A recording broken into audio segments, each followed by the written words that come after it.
Step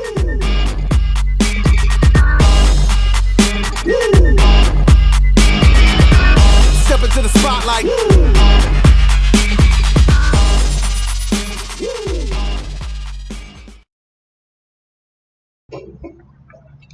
Okay, so something they don't tell you when you start working out, when you start having a more healthy routine, you know, exercising, eating right, all that kind of stuff. One thing they don't tell you is, first of all, you're always going to be tired. You're always going to be sore. And you're always going to have to pee all the time. Like I drink water and then I've got to go pee. That's just what it is. Like it goes right through me. And, you know, some people say, oh, I think something's wrong with you. No, it's just my liver and kidneys are working. They're like, get this water out my body. Anyway, yeah, you got to pee all the time. So as I hold my pee, we're going to talk about this book here. Marvel Legacy has done this thing where they've told the customers that they're going to do one thing, and then they did a completely different thing. And I'm not sure, but under my definitions of words, it falls under that word fraud. But you know, it's real technical and all that stuff. But for me, it seems like fraud. But anyway, so in this legacy thing, they said they were going back to the original characters. They said they were going back to the original stories and things like that, making the characters as good as they were.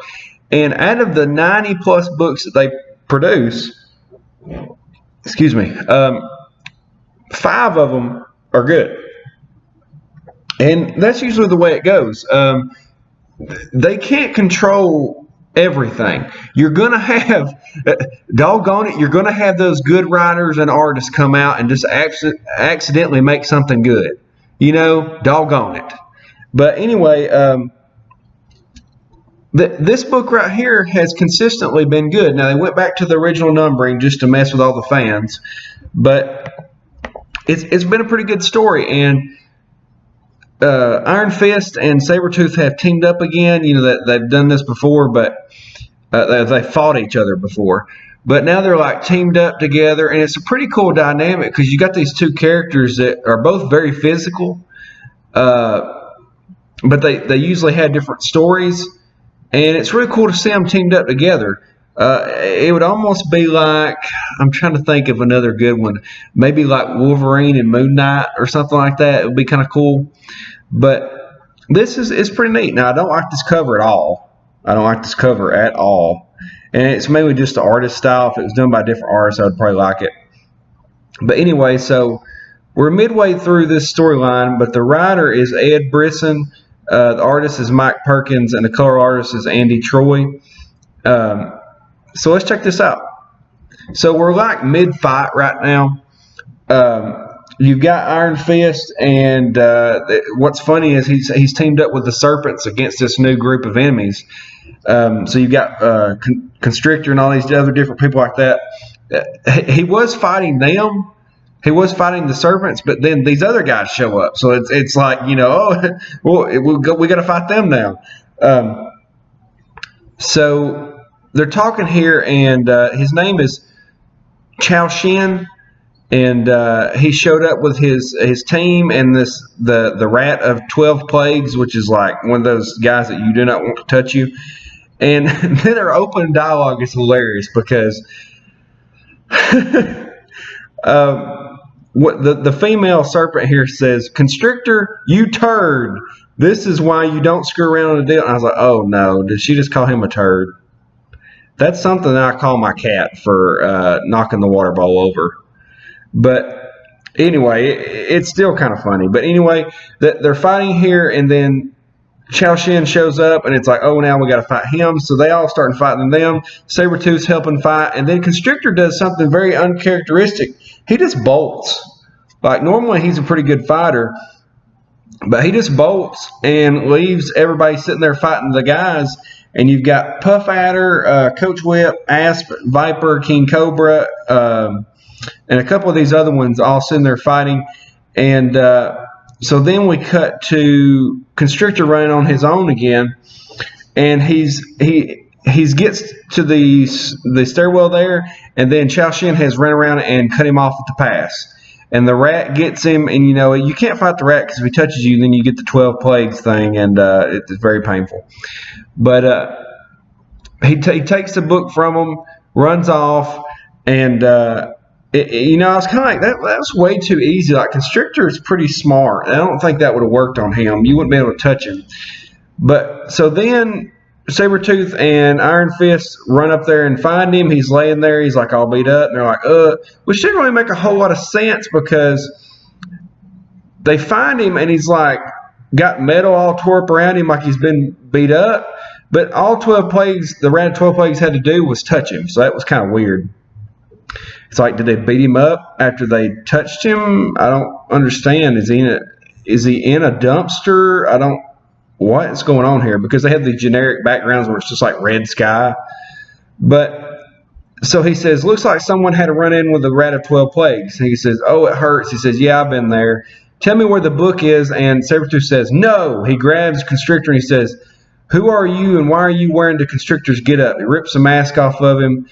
And it's funny because this kid that they're talking to, his teeth are sharpened like Constrictors. So I was like, is he wearing fake teeth? It was a cool ad, but it brought more questions than it did answers. He says, what, you going to kill me? I'm already dead, pal. He says, he's just a kid. He goes, old enough to know better. And he said, I'm his son. He said, what did you say? He said, I'm Frank's son, Constrictor's son. He says, bull, Frank didn't have no kids. And then we get that classic story of he ran around with her out of wedlock, had me, later on. And then he left me this costume, blah, blah, blah. And I was kind of, oh, that's kind of unoriginal, but, it works. And so this leaves Sabretooth conflicted because he was friends with Frank. Ran around with him a lot on all their escapades. And so now he's got his son here dying, and he's like, I don't know. He said, and so basically he just flips. He says, no. He says, the kid is dying. He needs to get to the hospital. He says, I thought you were ready to kill him. He says, I'm taking him to the hospital. I got what I needed. You're on your own. And so then he runs off and just leaves Iron Fist by himself. And he's like, well, that's just great. So then he runs back to the group of serpents. They're beating up the Chao Shin fighters. And he says, how about I skip the part where I whoop all of your tails and one of you Lu Shi guys just tells me what dark corner of New York City Chao Shin's hiding out in. How about you just tell me that? So then we cut to him, Chao Shin, with his 4 top fighters. They're standing in front of all of his other fighters. And he's got the book. It's not good. He's got everything he needs. He's given his very maniacal speech. And they're giving their very generic cheer for Kunlun. I was like, oh my gosh, everything's Kunlun this, Kunlun that. I mean, my gosh. But I'm kind of glad that they went back to the original stories of, Kunlun and all that conflict, because we've gotten away from the original characters and what they do in a lot of these storylines. So let's get back to basics. But then he whips out this creepy-looking hand that is one of the original Iron Fist hands. So he robbed it off a corpse, and he said, we're going to use this. And I was like, that's very creative to use the power of an old Iron Fist body as sort of a totem to get the book to open up the portal. I was like, that's very, very cool. I like that idea. And they said it's been 600 years since he had died. And I was like, that's interesting. Okay. So then we cut back to Sabretooth. He brought the kid to the hospital. We see Iron Fist fighting some more. But he's to the point where he's beating up the serpents and the Chao Shin fighters. And they do this thing on the Iron Fist where they brought back where they talk about each move that he uses. They have an indication at the bottom of the screen or the bottom of the page of what move he's using. And this is the bludgeon dipped in poison. I was like, that's cool. I like that kind of stuff. It was funny here, though, that it showed him beating up on this woman, because I was like, this could be very conflicting to SJW Marvel right now. Is the first thought I had. I was like, he's whooping up on this woman. How are they okay with this? But it's pretty good to the story because she tells him that, that she doesn't really know anything. And then Sabretooth shows back up and he says, I can help you find Chao Shen. I've got the scent. And so then they all run to, or he and Sabretooth run to Chao Shen's hideout, but it's already too late. They're already going through the portal. So it's like, oh crap, it's that classic story of they're too late. So now they've got to deal with it. So they're going through the portal. They're fighting their way through there to get to the Chao Shen to stop him. We get more call-out moves, which is cool. It's called Hawk's Approach Upward Foot Strike. And I was like, that's cool. So they get to the portal right as it closes, very movie style, dramatic, and they instantly are fighting. And I like it because you got this generic soldier like jumps up and tries to attack Iron Fist, and he's just like, kapow! He just slaps him down. And he says, stop saying that, because he says, for Kunlun. Because he says, I'm fighting for Kunlun. You're not fighting for Kunlun. I'm the Iron Fist. So it's very conflicting. And he says, welcome to my home, Sabretooth. This is Kunlun. And then we see the soldiers are going up through the drawbridge to the place already. The guards stop them, and he says, oh, it's okay, guys.